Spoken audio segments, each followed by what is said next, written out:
మనందరం కూడా కళ్ళు మూసుకున్నట్లయితే ప్రార్థించుకుందాం.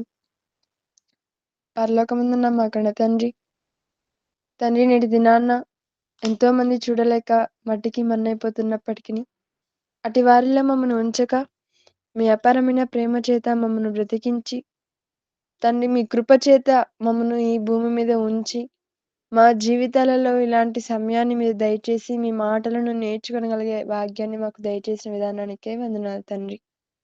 తండ్రి, మరి సమయమున మీ మాటల్లోని కొన్ని మాటలను పంచుకొనుటకు నేను సిద్ధపడి ఉండగా, చెప్పబోతున్నటువంటి నాకు మంచి జ్ఞానాన్ని, వాక్శక్తిని దయచేసి, విననైనటువంటి మీ పిల్లలకు అర్థమయ్యే రీతిగా ఉండుటకు సహాయం దయచేయండి తండ్రి. మమ్మల్నందరినీ కూడా ఈ కాలంలో తండ్రి మీ జ్ఞానమందు మమ్మల్ని పెంచుతూ ఉన్నటువంటి జయశాలి తాతయ్యని జ్ఞాపకం ఉంచుకోండి. తాతయ్యకు సంపూర్ణమైన ఆయుష్నారోగ్యం దయచేస్తారని నమ్ముతూ చిన్ని ప్రార్థనను మా ప్రభువును ప్రియ రక్షకుడైన యేసుక్రీస్తు నామమున అడిగి వేడుకొంచున్నాం తండ్రి. ఆమేన్. ఆమేన్. ఆమేన్. మూల పాఠాలు మనిషికి దేవుని పాఠాలు. మూల పాఠాల మనిషికి దేవుని పాఠాలు. అంటే ప్రారంభం లెసన్సే మనకి దేవుని లెసన్సా? లేదా మనం ఏమన్నా దేవుని పాఠాలు ఇంకా ఎక్కువ ఏమైనా నేర్చుకోవాలా అన్నది మనం ఆలోచిస్తున్నాం. పిల్లలు నేడు మనుషులు ఎలా ఉన్నారు అన్నప్పుడు, దేవుని మహాజ్ఞాన సంగతులు నేర్చుకొని చాలా గొప్పవారిగా ఉండవలసినటువంటి మనం లేదా మనుషులు, అసలు దేవుని జ్ఞానం అనగా ఏంటో కూడా తెలియని వారిగానే చాలా వరకు ఉండిపోతున్నారు. ప్రపంచంలో సుమారు 400 కోట్ల మంది క్రైస్తవులుంటే, ఈ 400 కోట్ల మంది క్రైస్తవులలో ఎంతవరకు దేవుని జ్ఞానం కలిగి ఉన్నారో మనకు తెలియదండి. కారణం తెలుసుకోవాల్సినటువంటి సంగతులను తెలుసుకొనకుండగా, భూమి మీద ఉన్నటువంటి భూ సంబంధమైనటువంటి వాటిని తెలుసుకుంటూ వారి యొక్క బ్రతుకులను ముగించేసుకుంటున్నారండి. అది కేవలం క్రైస్తవులే అంటారా? లేదా దేవుని పిల్లలుగా ఈ భూమి మీద పంపబడినటువంటి 850 కోట్ల మంది అంటారా? మనం చూస్తున్నప్పుడు ఏ ఒక్కరు కూడా దేవుని గురించి ఆలోచించడం గాని, దేవుని గురించి నేర్చుకోవడం గాని మనకు కనిపించట్లేదండి. మరి ప్రకృతిలో జీవరాశులను మనం చూస్తున్నప్పుడు, అంతరిక్షంలో వస్తువులను మనం చూస్తున్నప్పుడు, మనం ఎంత బాగా దేవుడిని మనం తెలుసుకోగలమండి. కానీ వాటిని పరీక్షిస్తున్నంతగా, వాటిని తెలుసుకున్నంతగా, వాటి వెనక సృష్టికర్తగా ఉన్నటువంటి దేవుణ్ణి మాత్రం ఎవరు కూడా తెలుసుకోవట్లేదండి. అంటే ఒక్కొక్కరి గురించి మనం ఆలోచిస్తున్న ప్రతి మనిషి కూడా ఏదో నేర్చుకోవాలి, ఏదో సాధించాలి, వేటి వెనకో పరిగెడుతున్నారని అనుకుంటున్నారే కానీ, మనకి ప్రకృతిని ఎవరిచ్చారు? మనల్ని ఈ భూమి మీదకి ఎవరు పంపించారు? మనం ఈ భూమి మీద బ్రతుకుతున్నంత కాలంలో ప్రకృతి నుండి మనం ఏ పాఠాలు నేర్చుకోవాలి? ఆ పాఠాలు మనకు దేవుని పాఠాలుగా ఏమైనా మనకు నేర్పించాలని అనుకుంటున్నాయా? అన్నది మాత్రం ఎవరు ఆలోచించట్లేదండి. అసలు మనం చూస్తున్నప్పుడు దేవుడు ఈ ప్రకృతిలో ఉన్నటువంటి వస్తువులకు ఎన్నో రూపాలనిచ్చాడండి. కానీ తన రూపాన్ని మాత్రం దేవుడు ఎక్కడా కూడా చెప్పలేదు, ఇవ్వలేదు. ఇదిగో నన్ను మీరు చూస్తే బ్రతకలేరు అన్నాడు. కారణం ఆయన రూపాన్ని ఇచ్చినా, లేదా ఏదైనా చెప్పినా దానికే ఎక్కువ ప్రిఫరెన్స్ ఇచ్చి దేవునిని వారు మర్చిపోతారు అనే భావనతో ఆయన తన రూపాన్ని తెలియపరచాలనుకోలేదండి. కానీ ఆనాడున్నటువంటి ఇశ్రాయేలీయులు ఏం చేశారు? దేవునికి ప్రతిగా ఒకసారి దేవుని రూపాన్ని దేనితో పోల్చారో, ఏ రూపంగా మార్చారో ఒకసారి మనందరి చేతిలో ఉన్నటువంటి పరిశుద్ధ గ్రంథమునందు కీర్తనల గ్రంథము 106వ అధ్యాయము 19, 20 వచనాలలో హోరేబులో వారు దూడను చేయించుకొనిరి, పోతపోసిన విగ్రహమునకు నమస్కారం చేసిరి, తమ మహిమాస్పాదము గడ్డిమేయు ఎద్దు రూపమునకు మార్చిరి. ఐగుప్తులో గొప్ప కార్యములు, ఆమదేశంలో ఆశ్చర్యకారములు, ఎర్ర సముద్రం వద్ద భయం పుట్టించు క్రియలను చేసిన తమ రక్షకుడైన దేవుని మర్చిపోయిరి. ఎవరిని మర్చిపోయారట అండి? దేవుణ్ణి మర్చిపోయారట. అంతేకాకుండా తన యొక్క మహిమాస్పదమును గడ్డి మేయు ఎద్దు రూపంగా మార్చేశారట అండి. అంటే దేవునికి రూపం ఇవ్వటమే తప్పు. సరికదా? ఇచ్చిన ఆ రూపాన్ని కూడా గొప్పదిగా ఏమన్నా చేశారా అంటే లేదండి. ఎద్దు రూపంలో చేశారు. సృష్టిలో ఎన్నో గంభీరమైనటువంటి రూపాలు ఉన్నప్పటికిని, దేవుని ఎద్దుగా ఊహించి రూపాన్ని ఇచ్చారనంటే, అది ఆనాటి ఇశ్రాయేలీయులు ఎంతటి మూర్ఖులుగా, ఎంత దేవుని ప్రేమను మరచిన వారిగా, దేవుణ్ణి వ్యతిరేకించిన వారిగా ఉన్నారో మనకు కనిపిస్తుందండి. అలానే ఒకసారి మనం ఇదే కీర్తనల గ్రంథం 85వ అధ్యాయం 11వ వచనంలో భూమిలో నుండి సత్యము మలుచును, ఆకాశం నుండి నీతి పారజూచును. ఇక్కడ చెబుతున్నటువంటి మాట చూసారా అండి? మనకు తెలిసినంత వరకు భూమిలో నుండి ఏమొస్తుందండి? మొక్కలు మొలుస్తాయి. అంతేనా? విత్తనాలు అభివృద్ధి చెందుతాయి. కానీ దేవుడు చెబుతున్న మాటేంటంటే, భూమిలో నుండి సత్యము మొలుచును అంటున్నాడేంటి? అంటే భూమిలో నుండి మొక్కలు మొలిచే విధానమే సత్యము అంటున్నాడు. ఎందుకు అన్నప్పుడు తన మాట సత్యం. అది నమ్మదగినది. మనం అందులో వెనకడుగు, వెనకాలోచన ఏం చేయవలసిన అవసరం లేదు. అయితే వాక్యం ఏం చెప్పింది అన్నప్పుడు, ఈ ఆరిన నేల మీద ఎక్కడ మనం ఒక ఉదాహరణకు మనం ఆలోచిస్తే మామిడి విత్తనాలు వేసామనుకోండి. మామిడి విత్తనాలు వేసినప్పుడు చెట్టే వస్తది. మామిడి చెట్లే వస్తది. దేశాలు మారేసరికి పద్ధతులు మారిపోవు. అర్థమవుతుందా అండి? ఇప్పుడు మన భారతదేశంలో మనము ఏదైనా ఒక బీర గింజ వేస్తే, విదేశాల్లో మనం బీర గింజ వేసినా బీరకాయే వస్తది. సొరకాయ రాదు, పొట్లకాయ రాదు. అంటే ఏ విత్తనం ఏ దేశంలో వేసినా ఒకే పంట వస్తది. స్థలాలను బట్టి, దేశాలను బట్టి అది మారిపోదు. ఇది ఎంత వాస్తవమో, ప్రజలు తెలుసుకొనకుండగానే వ్యవసాయదారులు కానీ, వ్యవసాయ శాస్త్రవేత్తలు అయిపోయారు. ఒకవేళ మనం ఆలోచిస్తున్నప్పుడు ఇప్పుడు బీరకాయి, బెండకాయ ఈ 2 గింజలను పక్కనే నాటినా కూడా, 2 కలిసిపోయినా కూడా ఒకే చోట ఒకే పోషక విలువలు గ్రహించాయని, ఆ కాసే కాయలు సగము బీరకాయగా, సగము బెండకాయగా వస్తాయా అండి? రావు. ఏ విత్తనంకు ఆ చెట్టే వస్తది. ఒకే చోట ఉన్న, పక్కనే ఉన్న, వాటికి మనం ఒకే నీరు పోసినా కానీ, అవి భూమిలో నుండి మనకిచ్చే ఫలాలు మాత్రం బీరకాయే ఇస్తది. బెండకాయే ఇస్తది. అంటే భూమిలో నుండి మొలిచే ఒక మొక్కను మనం చూస్తుంటే చాలు అది ఎంత సత్యమో అర్థమైపోతుంది. దానిని అంత సత్యముగా మొలిపించుటకు కారణం ఏంటి అన్నప్పుడు, ఇదిగో మన కళ్ళ ముందు ప్రకృతిలో జరుగుతున్న నిజాలను మనం దేవుని పాఠాలు, ఇవి దేవుడు మనకు నేర్పిస్తున్న పాఠాలు అని మనం గ్రహించాలి. ఏం నేర్పిస్తున్నాడండి దేవుడు ప్రకృతి ద్వారా అంటారా? ఏ విత్తనం వేస్తే అదే మొలక వస్తది. అదే పంట వస్తది. ఏ దేశంలో వేసినా అదే వస్తది. ఇంకా మనం చూస్తున్నప్పుడు ప్రకృతి జీవితానికి అలవాటు పడినటువంటి వారిని దేవుడు వాక్యపు లోతుల్లోనికి నడిపించటం చాలా కష్టమైపోయిందండి దేవునికి. అందుకే మానవ జీవితంలో దేవుడు అవసరానికి మాత్రమే ఒక భాగం అయ్యాడే కానీ, ప్రధాన భాగమైనటువంటి శిరస్సు కాలేకపోయాడు.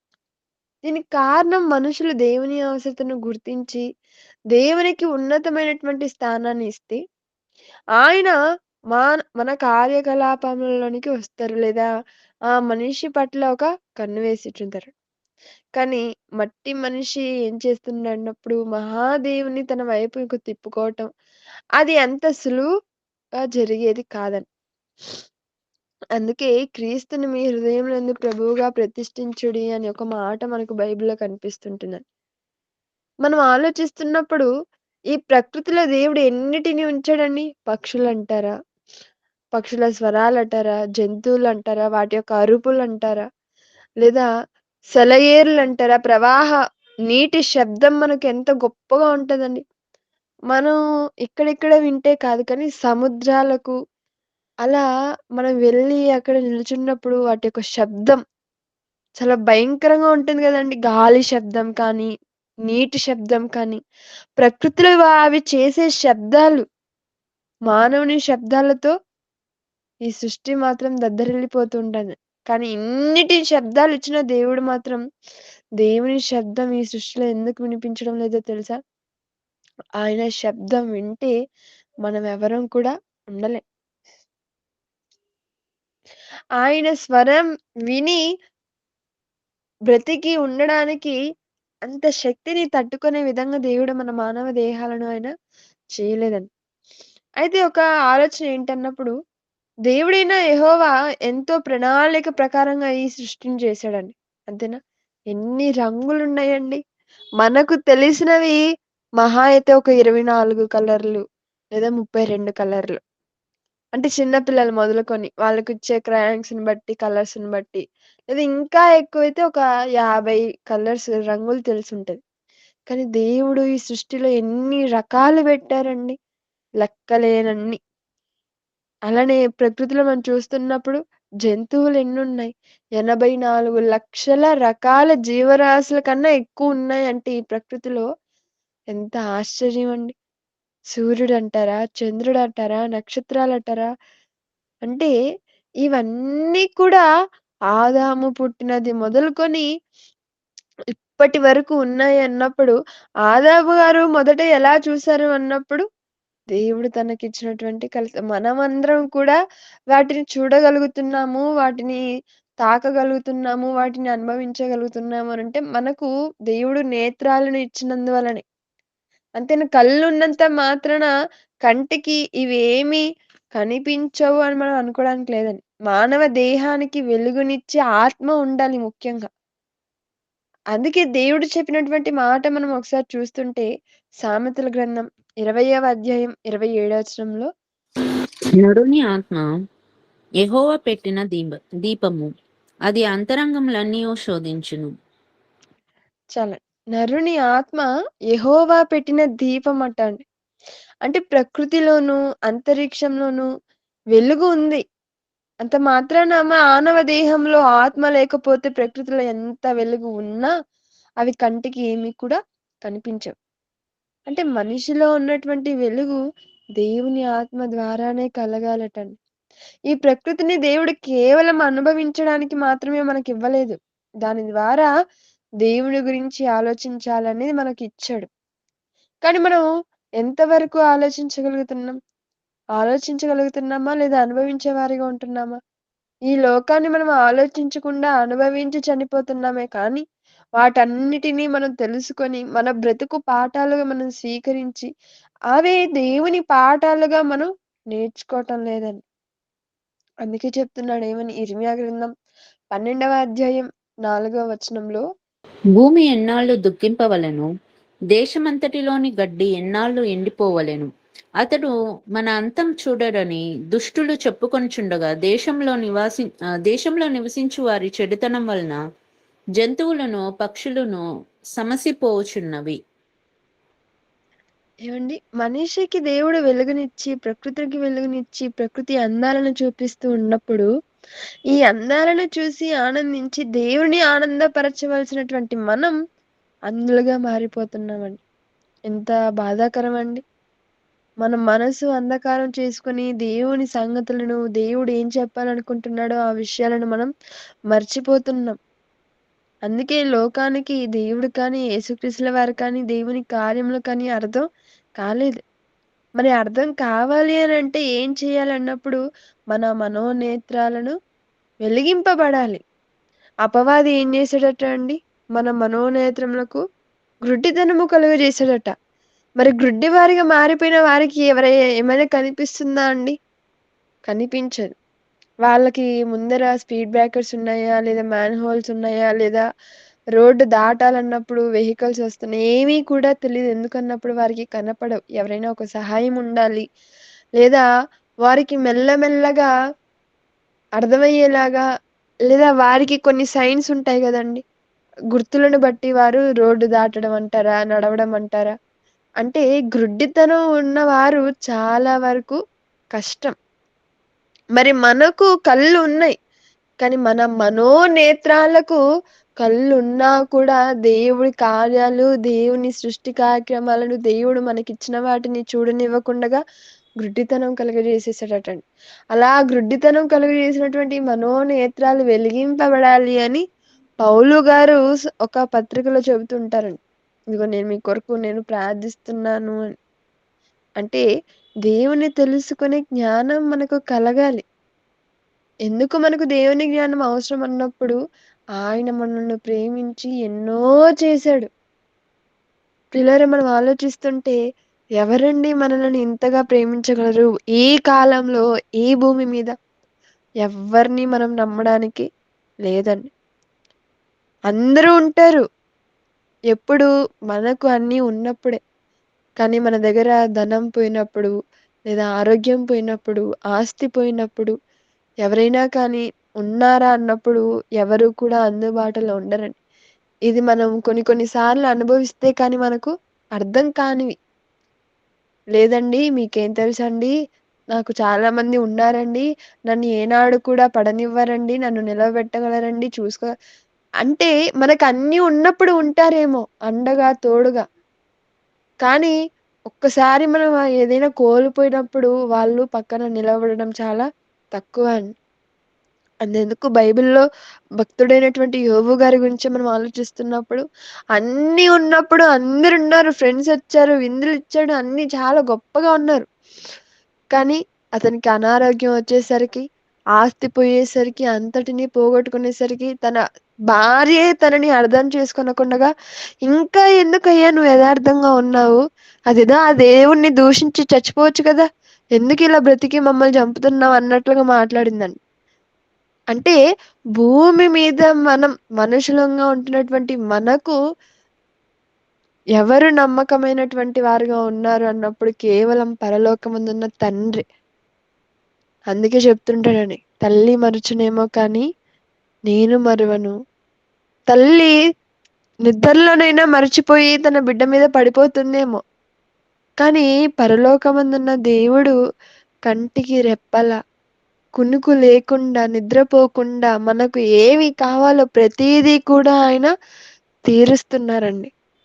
ఏం తీర్చాడండి దేవుడు? మాకున్న అప్పులు అట్లే ఉన్నాయి, మాకున్న కష్టాలు అట్లే ఉన్నాయి, మా సమస్యలు అట్లే ఉన్నాయని అనుకోకూడదండి. మనం ఆలోచిస్తున్నప్పుడు నేటికి మనం సజీవుల లెక్కలో ఉన్నాము అనంటే అది దేవుని యొక్క కృపే. మనకంటే ముందటి చనిపోయిన వాళ్ళు మంచి వాళ్ళు కాదు. మనం బ్రతికి ఉన్నామంటే మనం గొప్ప వాళ్ళము, మంచి వాళ్ళము అన్నది కాదండి. వాళ్ళు చనిపోయారు. తప్పు చేశారు, పాపం చేశారు గనుకనే దేవుడు వారిని చంపేసాడు, తీసేసుకున్నాడు. నేను దేవుని కోసం బ్రతికేస్తున్నాను, దేవునిలో ఉంటున్నాను. నా యథార్థతను బట్టి దేవుడు బ్రతికిస్తున్నాడు అనుకుంటే పొరపాటు. కేవలం దేవుని యొక్క కృప చేతే మనం రక్షింపబడుతున్నాం. మనం చేసే గొప్ప పనులు కాదు. మనం బ్రతుకుతున్నటువంటి బ్రతుకు తీరు కూడా కాదు. ఆయన కృప చేతే. ఆయన గ్లోరీ వల్లే మనం బ్రతుకుతున్నామండి. అంతేకాదండి. మనం ఆలోచిస్తున్నప్పుడు ఈ సృష్టిలో మనకు నేటి దినాన దేవుడిచ్చినటువంటి ఈ కృప చేతనే కదా మనం ఈ ఆన్‌లైన్ క్లాసులలో దేవుని మాటలు నేర్చుకోగలుగుతున్నాం. ఒకవేళ దేవుని కృపే లేకపోతే మనం నేర్చుకునేవాళ్ళమా? లోకంలో ఉన్న వారితో పాటు కలిసిపోయేవాళ్ళం. లేదండి. దేవుడు అలా చేయలేదు. మనకు మంచి ఆరోగ్యాన్నిచ్చాడు. దేవుడిచ్చిన ఆరోగ్యంతో మనం చక్కగా కూడుకుంటున్నాం. అంతేకాకుండా చాలా వరకు మనకన్నా తక్కువ స్థితిలో బ్రతుకుతూ ఎన్నో కష్టాలను అనుభవించేవారు చాలామంది ఉంటున్నారు. మనమేమనుకుంటాం, నాకే వచ్చింది కష్టం, నాకే వచ్చింది బాధలు, నాకే వచ్చింది శ్రమలు. అసలు నాకొచ్చినన్ని కష్టాలు ఎవరికీ లేదండి అని అనుకుని బాధపడిపోతూ ఉంటాం. కానీ ప్రతి ఒక్కరికి వారి వారి యొక్క స్థాయిని బట్టి ఉంటదండి. కాకపోతే ఎవరు కూడా చెప్పుకోరు. అంతేనా? ఇప్పుడు భర్త అంటాడు, "నీకేం తెలుసు నేను ఆఫీస్‌కెళ్ళి చాలా కష్టపడి, కుక్క కష్టపడినట్టు కష్టపడతాను. నువ్వు ఇంట్లో ఉంటావు నీకేం తెలుస్తదిలే" అని తీసి పడేస్తారు. కానీ అతను ఆఫీస్‌కి వెళ్లి తిరిగి ఇంటికి వచ్చేలోపు భార్యగా తను ఎన్ని పనులు చేస్తుందండి. త్వరగా త్వరగా లేవాలి, త్వరగా పిల్లలను రెడీ చేయాలి, వాళ్ళకి కావాల్సినటివి టిఫిన్‌లు పెట్టాలి. ఆలోచిస్తున్నప్పుడు తల్లి యొక్క స్థానం మనం చూస్తున్నప్పుడు ఉదయమే అందరికి వాళ్ళకి కావాల్సినటి టిఫిన్‌లు, లంచ్ బాక్స్‌లు అన్నీ సిద్ధం చేసేస్తుందండి. తను ఎప్పుడు తింటుందో, ఎప్పుడు తను ఫ్రెష్ అవుతుందో మనకు తెలియదు. కొన్నిసార్లు తినకుండా కూడా ఉండిపోతుంది. అంతేకాకుండా వారి యొక్క బట్టలను ఉతుకుతూ, వాటిని చేస్తూ, అలానే ఇంట్లో పనులు ఊడుస్తూ, సామాన్లు ఎన్ని పనులు చేస్తుందండి. కానీ మాట్లాడే మాట ఏముందిలే అంటారు. కానీ అదే మనం ఒక భార్యగా అడిగామనుకోండి, భార్యగా ఉన్నటువంటి వాళ్ళని, చాలా కష్టమండి. అదేదో మేము ఆఫీస్‌కి వెళ్తేనే చాలా సులువుగా ఉంటది. ఒక 8 గంటలు కష్టపడొచ్చు. ఇంటికొచ్చి విశ్రాంతి తీసుకోవచ్చు. కానీ ఇంట్లో మేము పని చేయలేకపోతున్నామండి. ఉదయం మొదలుకొని రాత్రి పడుకునే వరకు పనులు నాన్ స్టాప్‌గా ఉంటూనే ఉంటాయండి. మరి వాళ్ళు పిల్లలు స్కూల్‌కి వెళ్ళే వరకు, వారు ఆఫీస్‌కి వెళ్ళే వరకు వారి కొరకు చేయాలి. వాళ్ళు వెళ్ళాక ఇంట్లో పనులు చేయాలి. మళ్ళా వాళ్ళొచ్చే సమయానికి వాళ్ళకేమైనా చేసి పెట్టాలి. మరలా రాత్రి పూటకి వారికి కావాల్సినవి చేయాలి. ఇంట్లో అన్నీ చూడాలి. మరి ఎవరైనా వస్తే వాళ్ళని పట్టించుకోవాలి. చాలా కష్టమండి ఈ బ్రతుకు అంటది. ఇక పిల్లల్ని అడిగామనుకోండి, "ఏరా మరి మీకేమున్నాయి" అన్నామనుకోండి, "ఎన్ని పుస్తకాలున్నాయి మమ్మీ, ఎన్ని సబ్జెక్టులు చదవాలి డాడీ, చదవలేకపోతున్నాము. మా టీచర్లు మాకు కష్టపెడుతున్నారు." అంటే వాళ్ళ దృష్టి ప్రకారం చదవడం అన్నది చాలా కష్టం. హోంవర్క్స్ రాయడం కష్టం. అలానే విశ్వాస జీవితంలో కూడా సేవకులకుండే కష్టాలుంటాయి. విశ్వాసులుగా ఉండేవారికి కష్టాలుంటాయి. అప్పుడప్పుడే సంఘంలోనికి వచ్చేవారికి కష్టాలుంటాయి. ప్రతి ఒక్కరికి ఉంటదండి. దేవునిలో ఉన్న వారికి కష్టాలు ఉండవు అని అనుకోడానికి లేదు. ఇంకా చెప్పాలి అనంటే దేవునిలో ఎవరైతే బలంగా ఉంటారో, దేవునిలో ఎవరైతే నిలకడగా ఉంటారో వారికే ఎక్కువ కష్టాలు. ఎందుకు అన్నప్పుడు ఎంత ఎక్కువగా మనం దేవునికి దూరమైపోతుంటే అంత ఎక్కువగా సాతాను యొక్క ఆలోచనలు కానీ, సాతాను యొక్క వెపన్స్ కానీ మన మీదే ఉంటాయి. దూరం చేసేయాలి. ఎలాగైనా కిందకి లాగేయాలి అని. మరి అలా మనము దేవుడిని ఎక్కడ తెలుసుకొనిస్తామో, మన మనోనేత్రాలు ఎక్కడ వెలిగింపబడిపోతాయో, దేవుడు చేసినటువంటి సృష్టిని, దేవుడిచ్చినటువంటి ఆయుష్‌ను, దేవుడిస్తున్నటువంటి కార్యాలను, దేవుడు మనపై చూపుతున్న కృపను, ఇవన్నిటిని కూడా మనం ఎక్కడ గుర్తించి, దేవునికి ఎక్కడ ప్రాధాన్యతనిచ్చేస్తామేమో, భక్తులుగా అయిపోతామేమో అని, ఇవన్నీ కనిపిస్తేనే కదా వీళ్ళకి అసలు కనిపించే ఆ కంటిని మనం పొడి చేస్తే, ఆ మనోనేత్రాలకి గుడ్డితనం కలుగజేస్తే ఇంకెక్కడ దేవుడు, ఇంకెక్కడ భక్తి, ఇంకెక్కడ పరలోకం అని అపవాది అనుకుంటుందండి. కానీ దేవుని పిల్లలంగా సత్యాన్ని చేతపట్టుకున్న మనం, మన మనోనేత్రాలకున్నటువంటి గుడ్డితనమును మనం తొలగించుకునే వారిగా ఉండాలి. తొలగించుకునే వారిగా ఉంటూ, వెలిగింపబడే వారిగా ఉంటూ, మనం వెలుగుతూ, మన చుట్టూ ఉన్న వారిని కూడా దేవునిలా వెలిగించే వారిగా, వెలిగింపబడే వారిగా మనం చేయాలండి. అందుకే చెప్తున్నాడు ఏ విషయంలో మనం జాగ్రత్తగుండాలో ఒకసారి అపోసరుడైన పౌలు గారు తన పత్రికలో వ్రాస్తూ కొలస్సీలకు రాసిన పత్రిక 2వ అధ్యాయం 8వ వచనంలో ఆయనను అనుసరింపక మనుష్యుల పారంపరచారమును అనగా ఈ లోక సంబంధమైన మూల పాఠములను అనుసరించి మోసకరమైన నిరర్థక తత్వము జ్ఞానం చేత మిమ్మును చెరపట్టుకొని పోవు వాడెవడైనా ఉండునేమో అని జాగ్రత్తగా ఉండుడి. జాగ్రత్తగా ఉండమంటున్నాడండి. మనము ఉంటాం. మన ఇంటి విషయంలో జాగ్రత్తగుంటాం. మన ఒంటి విషయంలో జాగ్రత్తగుంటాం. మనం ధరించుకునే బంగారు విషయంలో జాగ్రత్తగుంటాం. ఇంకా మనం ఎంత జాగ్రత్తగుంటామనంటే ఏవండీ?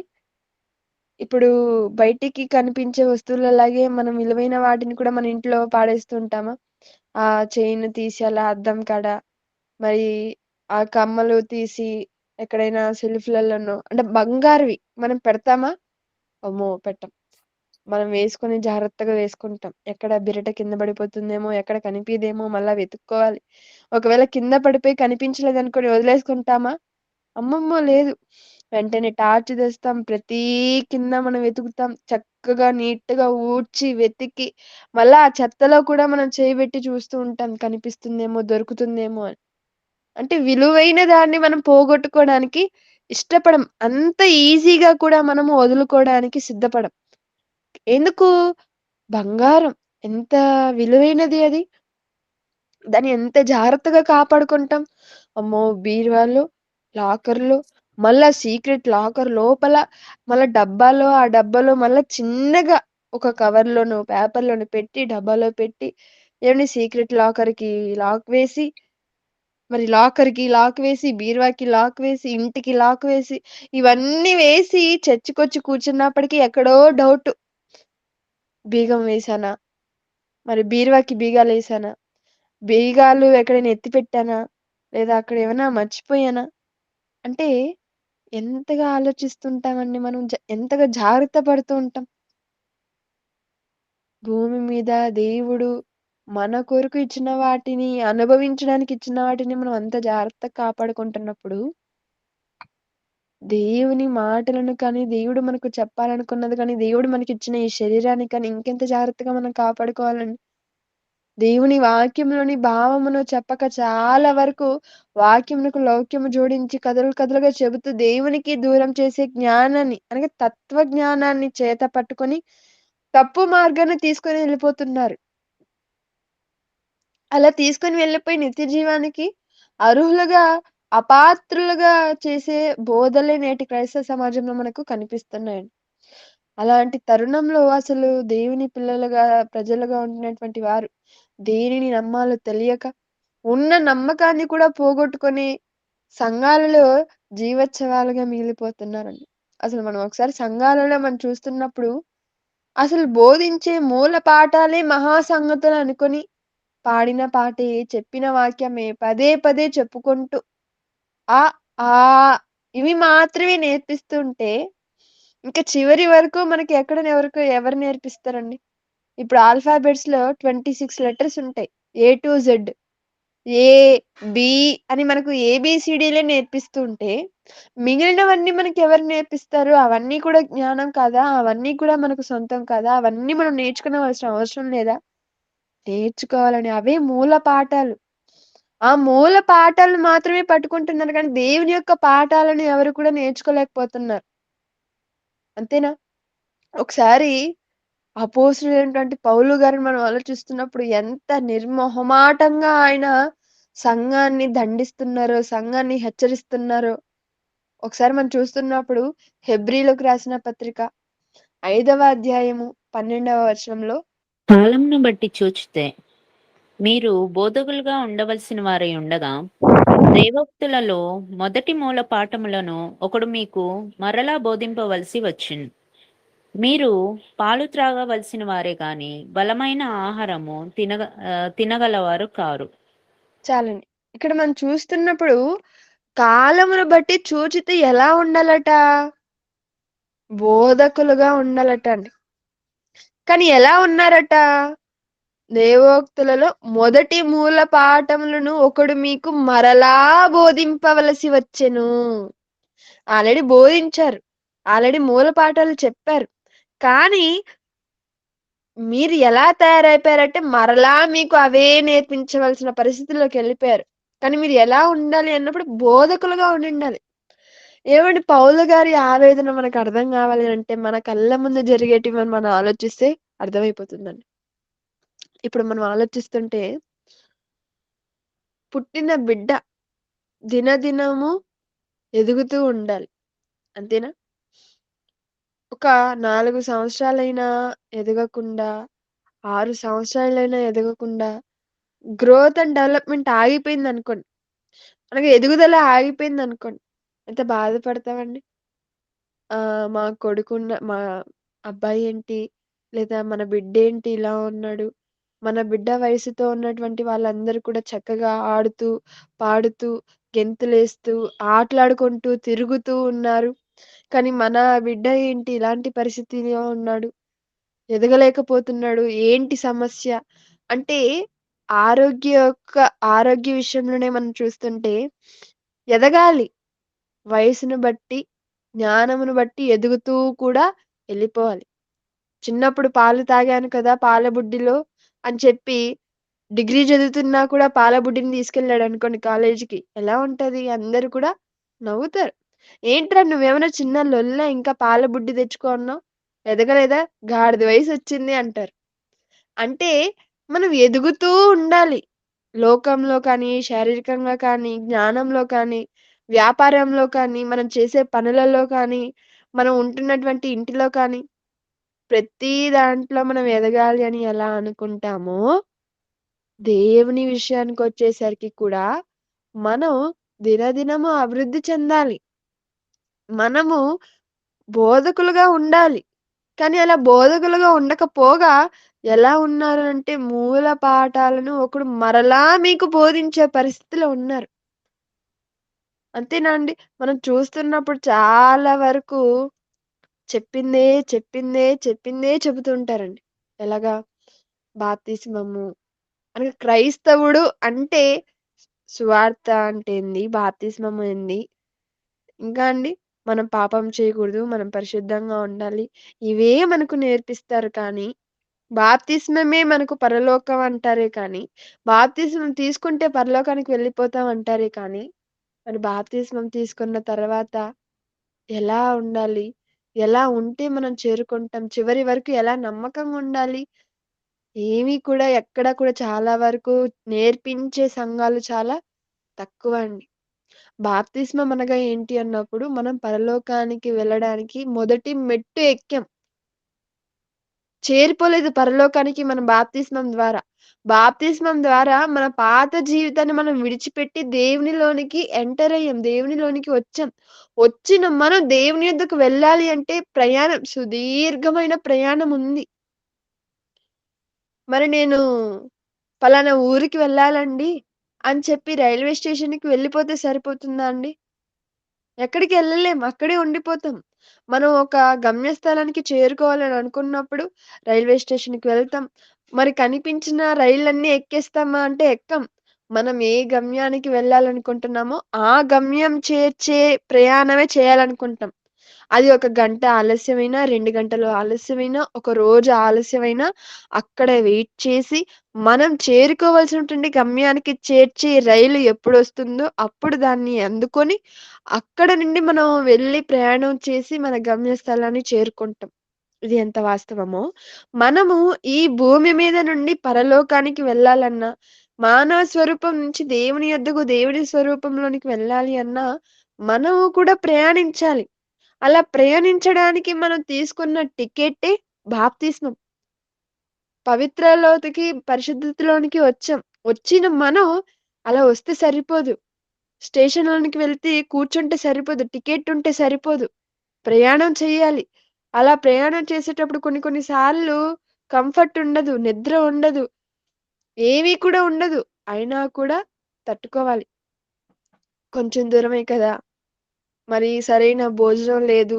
నాకు సరైన కంఫర్ట్‌గా ఉండడానికి లేదు. మరి పీస్‌ఫుల్‌గా లేదు. వచ్చే పోయే వాళ్ళు అరుస్తున్నారు. ఇక్కడ ఏమీ బాలేదు. నేను ప్రయాణించను అనంటే ఎవరికి నష్టం? మనకే. చేరవలసిన గమ్యాన్ని మనం చేరుకోలేం. కానీ వస్తున్నటువంటి ఎన్ని కష్టాలైనా, ఎన్ని అడ్డంకులైనా, ఎన్ని అవరోధాలైనా వాటన్నిటిని సహించుకుంటూ ఆఖరికి కొన్ని కొన్ని సార్లు బాత్రూమ్ దగ్గర నిలవబడుకొని కూడా మనం చేరుకునే గమ్యానికి చేరుకోవాలని ఆలోచిస్తాం. అనగా తప్పని పరిస్థితుల్లో అండి. అంటే ఒక ఊరి నుంచి మరొక ఊరికి మనం చేరుకోవడానికి అంత రిస్క్ తీసుకుంటున్నప్పుడు, ఒక లోకం నుంచి మరొక లోకానికి వెళ్ళాలి అంటే అది చిన్న విషయమా? లేదు. సులువుగా వెళ్ళిపోతామా? లేదు. ఇలా మనం ఆన్‌లైన్ క్లాసులు చెప్పుకుంటే సరిపోతుందా? లేదు. మనం సంఘానికి వెళ్తే సరిపోతుందా? లేదు. మనం బాప్తిస్మం తీసుకుంటే సరిపోతుందా? లేదు. ఆనాటి మొదటి శతాబ్దంలోని క్రైస్తవులట విశ్వసించిన వారందరూ కూడా ఏం చేశారన్నప్పుడు ఏక మనసుతో, ఏక ఆత్మతో, ఏక భావం కలిగిన వారిగా ఉంటూ ప్రతి దినము ఏం చేసేవారట అండి? రొట్టె విరిచేవారట, దేవాలయంలో కూడుకునేవారట, ప్రార్థన చేసేవారట. ఎడతెగక మనం ఆ మాట ఒకసారి చూస్తున్నప్పుడు అపోస్తల కార్యములు 2వ అధ్యాయము 44 వచనంలో అపోస్తల కార్యములు విశ్వసించిన వారందరూ ఏకంగా కూడి తమకు కలిగినదంతయు సమష్టిగా ఉంచుకొనిరి. ఇదియుగాక వీరు అపోస్తలుల బోధ యందును, సహవాసమందును, రొట్టె విరుచుట యందును, ప్రార్థన చేయుట యందును ఎడతెగక ఉండిరి. చాలండి. ఎడతెగక కంటిన్యూయస్‌లీ మనం ఎడతెగక చేస్తూ ఉంటాం. ఎడతెగక ప్రతిరోజు షెడ్యూల్ మారకుండా లేచి మొదలుకొని పడుకునే వరకు ఎడతెగక పనులు చేస్తూనే ఉంటాం. కానీ విశ్వసించిన వారందరూ కూడా ఏక మనసు కలిగిన వారిగా ఉంటూ బాప్తిస్మం ఎప్పుడైతే పొందుకున్నారో, అబ్బో! మేము బాప్తిస్మం పొందేసుకున్నాం, పరలోకానికి చేరుకునేస్తామని ఉండిపోలేదండి. వాళ్ళందరూ కూడా అపోస్తలుల బోధ యందు, సహవాసమందు, రొట్టె విరుచుట యందు, ప్రార్థన చేయుట యందు ఎడతెగక ఉన్నారట అండి. అలా మనం ఎప్పుడు ఉండగలం అన్నప్పుడు, దేవుని పాఠాలను మనం నేర్చుకుంటున్నప్పుడు, తెలుసుకుంటున్నప్పుడు, మన మనోనేత్రాలు వెలిగింపబడినప్పుడు, మనం కూడా అలాగా చేయగలం. అలా చేయాలి అని కూడా దేవుడు కోరుకుంటున్నాడండి. ఇంకా ఒకసారి మనం బైబిల్‌లో చూస్తున్నప్పుడు హెబ్రీయులకు రాసిన పత్రిక 6వ అధ్యాయం మొదటి వచనంలో కాబట్టి కాబట్టి నిర్జీవ క్రియలను విడిచి మారు మనసు పొందుటయు, దేవుని యందలి విశ్వాసమును, బాప్తిజములను గూర్చిన బోధయు, హస్త నిక్షేపణమును, మృతుల పునరుత్థానమును, నిత్యమైన తీర్పును అను పునాది మరలా వేయక, క్రీస్తును గూర్చిన మూలోపదేశము మాని సంపూర్ణుల మగుటకు సాగిపోదము. ఏమర్థమైందండి ప్రియులారా? మనం చూస్తున్నప్పుడు దేవుడు చెప్తున్నాడు ఏమని? నిర్జీవ క్రియలను విడిచి మారు మనసు పొందుటయు, దేవుని యందలి విశ్వాసమును, బాప్తిస్మములను గూర్చిన బోధయు, హస్త నిక్షేపణములను, మృతుల పునరుద్ధానమును, నిత్యమైన తీర్పును అను పునాది మరలా వేయక. ఆల్రెడీ మనమందరికీ పునాది పడింది. అంతేనా? ప్రతి ఒక్కరు కూడా ప్రతి సంఘంలో ప్రతి బోధకులు, సేవకులు, దైవజనులు చెప్పే మాటలు ఇవే మనకు. మనం చేసే క్రియలను, చెడు క్రియలను మనం విడిచిపెట్టాలి. మారు మనసు పొందుకోవాలి. దేవుని నమ్మాలి, విశ్వాసం ఉంచాలి, బాప్తిస్మం తీసుకోవాలి. ఇదిగో హస్త నిక్షేపమును లేదా మృతుల పునరుద్ధానమును, నిత్యమైన తీర్పు వీటి గురించే మనకు చెబుతూ ఉంటారు. దేవుడు చెబుతున్న మాట ఏంటంటే ఇవన్నీ కూడా ఇలాంటివన్నీ పునాది మీరు మరలా వేయక. మనం ఇల్లు కట్టాలనుకున్నాం అనుకోండి. మనం ఎన్నిసార్లు పునాదులేస్తాం?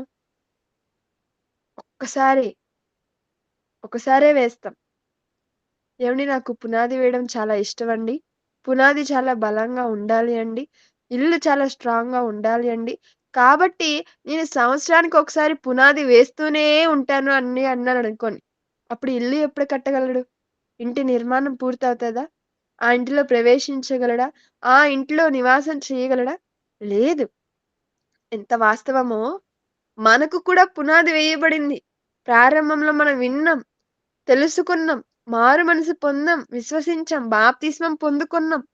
అన్నిటినీ తెలుసుకున్న మనం మరలా, మరలా, మరలా వాటినే మూల పాఠాలనే మనం పునాదులుగా వేసుకొనక, క్రీస్తును గూర్చిన మూలోపదేశము మాని, సంపూర్ణుల మగుటకు సాగిపోదుము.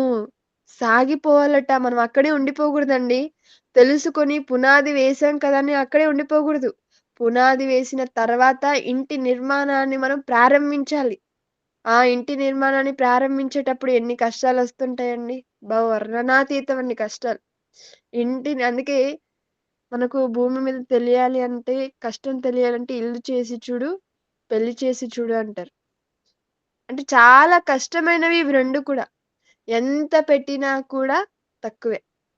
అది పెళ్ళికైనా, ఇంటికైనా. ఎంతైనా ఇంకా ఏదో లోటు, ఇంకా ఏదో లోటు అన్నట్లుగానే ఉంటది. ఎంత మనం పెట్టినా. అలానే మనం ఏం చేయాలన్నప్పుడు పునాది వేసిన తర్వాత ఇప్పుడు మనం కట్టడం ప్రారంభించాలి. మన ఆత్మీయతను నిలబెట్టుకోవడానికి మనం సిద్ధపడాలి. నిలబెట్టాలి, కట్టాలి. మనం కట్టబడుతూ మనతో పాటు ఉన్నటువంటి వారిని కూడా కడుతూ రావాలండి. మనం ఏం చేయాలన్నప్పుడు క్రీస్తును గూర్చినటువంటి మూలోపదేశము మాని సంపూర్ణుల మగుటకు సాగిపోవాలి. ఎంతవరకు సాగిపోవాలి అన్నప్పుడు సంపూర్ణులయ్యే వరకు. ఎప్పుడు మనం సంపూర్ణులం అవుతాము అన్నప్పుడు క్రీస్తును ధరించుకున్నప్పుడు అని ఉంటదండి. అక్కడే పైన మనం చూస్తున్నప్పుడు. క్రీస్తును మనం ధరించుకోవాలా? క్రీస్తునకున్నటువంటి మనస్సు మనం కలిగి ఉండాలా? అవును. మరి క్రీస్తునకున్నటువంటి మనసేంటో తెలుసా అండి? ఆ పైన క్రింది వచనాల్లో మనం చూస్తున్నప్పుడు మనకు అక్కడ మనం చూస్తున్నప్పుడండి యేసుక్రీస్తుల వారి మనస్సు కానీ, ఆయన చెబుతుంటారు గదా! ఆయన ఎలాంటి రూపాన్ని ధరించుకున్నాడట అండి? దాసుని రూపం. మనం ఎవరేమైనా ఇష్టపడతామా? మనం ఒకవేళ మనకు అవకాశం ఉంటే వచ్చే జన్మలో మనం కోటీశ్వరుడిగా పుట్టాలని అనుకుంటాం. అంతేనా? 10 మందిని శాసించే ఒకడు రా అంటే రావాలి, పో అంటే పోవాలి. ఇలాంటి లైఫ్ మనం కోరుకుంటాం. మనం షాపింగ్‌కి వెళితే మన దగ్గర ఎంతుందో చూసుకోకుండా కొనుక్కునే అంత లగ్జరీ లైఫ్ కావాలనుకుంటాం. ఏవండీ ఇవన్నీ వాస్తవాలే కదండీ! అంటే మనం చాలా వరకు రేట్లు జూసి పెట్టేస్తూ ఉంటాం. వామ్మో! ఇంతుంది. మన దగ్గర ఇంతుంది. ఎంత కొనాలి? ఎంతకు తీసుకోవాలి? ఎలా ఉండాలి? కానీ మనకు అప్పుడప్పుడు అనిపిస్తది. అసలు ఇవన్నీ కూడా చూసి కొనకుండా ఉండే రోజు రావాలి. అంత గొప్పగా మనం ఎదగాలి అని. కానీ యేసుక్రీస్తుల వారు పరలోకంలో తండ్రితో సమానుడిగా, తండ్రి యొక్క స్వరూపాన్ని కలిగిన వాడిగా ఉంటున్నప్పటికిని, ఆయన భూమి మీద రావడానికి ఎలాంటి రూపాన్ని కోరుకున్నాడు, ఎలాంటి రూపంలో వచ్చాడు అన్నప్పుడు దాసుని రూపంలో వచ్చాడట. దాసుని స్వరూపం ధరించుకున్నాడట. తన్ను తానే రిక్తునిగా చేసుకున్నాడట అండి. అంటే ఇంక దానికి మించిన తక్కువ స్థాయి లేదు. దాసుడు అంటే ఎవరో తెలుసా అండి? బానిస. ఆనాటి ఐగుప్తుల కాలంలో మనం చూస్తున్నప్పుడు దాసుడు అని మనకు అర్థం కావడానికి చెప్పబడినటువంటి ఉదాహరణ ఏంటి అన్నప్పుడు, గొప్ప గొప్ప ఇండ్లల్లో వస్తువులను లెక్క పెడుతూ ఉంటారు కదండీ! ఆ వస్తువులతో పాటు ఈ దాసులను కూడా లెక్క పెట్టేవారట. అంటే ఇంకా వస్తువుతో సమానం. అతనికంటూ ఎలాంటి స్వేచ్ఛ లేదు. ఎలాంటి ఆలోచనలుండవు. తనకు నచ్చినట్టు తను ఉండడానికి లేదు. ఇక అంతా యజమాని చెప్పిన విధంగానే. మరి యేసుక్రీస్తుల వారు కూడా ఈ భూమి మీదకొచ్చినప్పుడు దేవుడు చెప్పిన విధంగానే బ్రతికారు కదా! ఇదిగో నేను నా తండ్రి చిత్తం నెరవేర్చుటకి వచ్చాను కానీ నా చిత్తాన్ని నెరవేర్చుకున్నట్టుకు నేను రాలేదు. అంటే ఒక దాసుడు ఎలాగైతే యజమాని చెప్పిన ఆదేశాల ప్రకారం బ్రతుకుతాడో యేసుక్రీస్తుల వారు కూడా అలానే బ్రతికారట.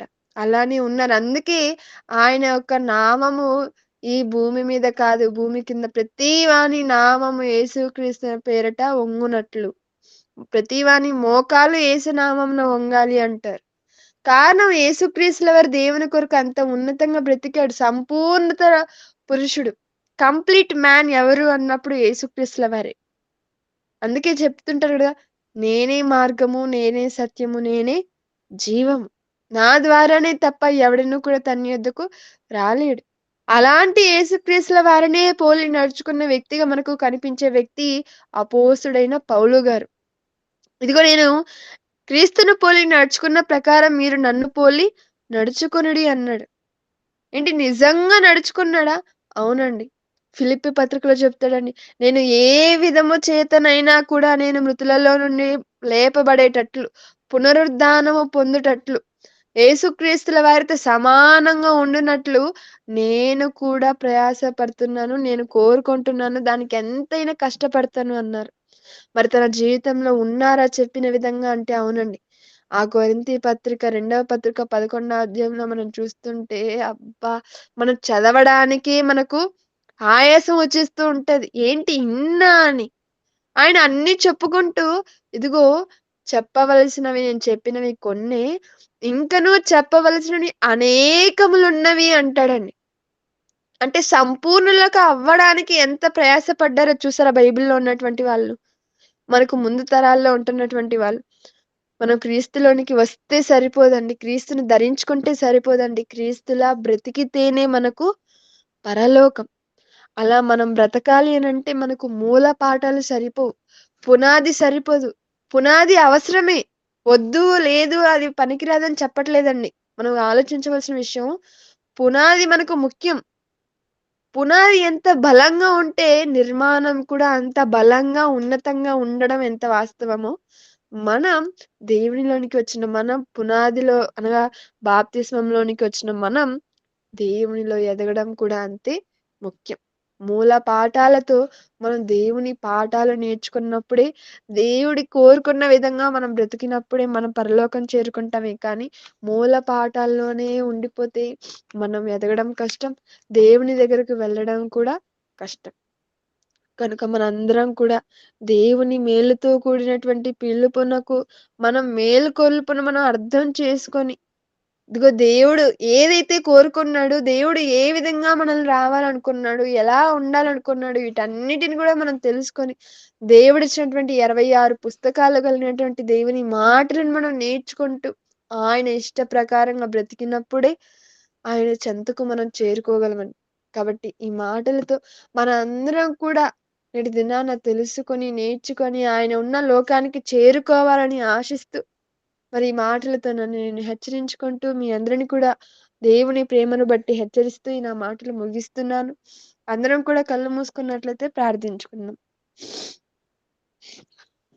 పరలోకమందున్న మా కన్న తండ్రి, తండ్రి ఇప్పటి వరకు మీ మాటలను మేము నేర్చుకుని ఉండగా, నేర్చుకున్న మేము, తెలుసుకున్న మేము తండ్రి, మూల పాఠాల దగ్గరే తండ్రి మా విశ్వాస జీవితాన్ని మేము ఆపక, మేమందరం కూడా మా మరణం వరకు సంపూర్ణలమయ్యే వరకు సాగిపోవుటకు మాకు కావాల్సిన జ్ఞానాన్ని, మెలకువలను దయచేయమని కోరుకుంటున్నాం తండ్రి. ఎంతమంది అయితే మీ పిల్లలు ఆసక్తితో తండ్రి ఎన్ని పనులున్నా పక్కన పెట్టి మీ మాటలందు శ్రద్ధ కలిగి మిమ్మల్ని ప్రేమించి ఈ కార్యక్రమంలో పాల్గొన్నారు. ప్రతి ఒక్క కుటుంబాన్ని పేరు పేరున దీవించి జ్ఞాపకం ఉంచుకొని తండ్రి, వారికి కావాల్సిన పరి సంబంధమైన ఈవులను దయచేయండి తండ్రి. ఎవరైతే అనారోగ్యంతో ఉంటూ ప్రార్థన అవస్థలను కోరి ఉన్నారో, మీ చిత్తం అయితే వారికి కావాల్సిన ప్రతిదీని దయచేస్తారని నమ్ముతున్నాం తండ్రి.